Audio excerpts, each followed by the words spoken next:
BRS party vote హక్కును వినియోగించుకోవడానికి కూడా గజగజలాడే పరిస్థితి ఇవాళ రాష్ట్రంలో దేశంలో ఏర్పడ్డది. సో ఉపరాష్ట్రపతి ఎన్నికకు సంబంధించి ఎన్నికకు దూరంగా ఉండాలని బీఆర్ఎస్ పార్టీ నిర్ణయించిందట. ఎందుకంటే దాదాపు ఒక 4 రాజ్యసభ ఎంపీలు ఉన్నప్పటికీ కూడా ఓటు ఇస్తలేరు. తెలంగాణ సమాజానికి ఏం మెసేజ్ ఇస్తున్నట్టు? లేచి లేవనోళ్ళు కాటికి కాల్జాబే ముసలోళ్ళు కూడా పోయి ఓటేస్తారు, ఓటు వేయకపోతే చచ్చిపోయినట్టే అని.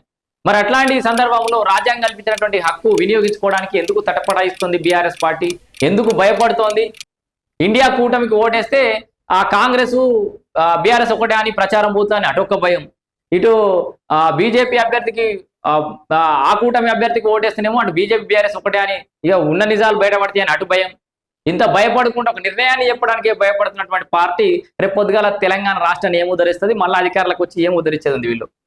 సో ఈ రకంగా బీఆర్ఎస్ పార్టీ అయితే వెనుకడుగు వేస్తున్నట్టుగా తెలుస్తోంది. తెలంగాణ ఉద్యమం కోసం తొలి దశ ఉద్యమం, మలిదశ ఉద్యమంలో స్వయంగా పాల్గొన్నటువంటి జస్టిస్ సుదర్శన్ రెడ్డికి ఓటు వేయడానికే ఆలోచిస్తూ.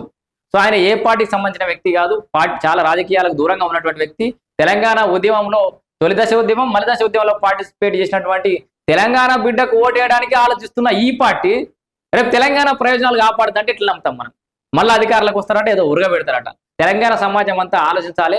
మన తెలంగాణ బిడ్డకు ఉపరాష్ట్రపతిగా ఎన్నుకోవడానికే బీఆర్ఎస్ పార్టీ మొగ్గు చూపుతలేదు. ఇక తెలంగాణ సెంటిమెంట్ వీళ్ళ దగ్గర ఏం పెడిచింది? తెలంగాణ ఒక ఆత్మగౌరవాన్ని వీళ్ళేం కాపాడతారు? ఒక్కసారి బాగా ఆలోచించి ఓటు వేయడానికి వెనకం చేస్తుంది బీఆర్ఎస్ పార్టీ.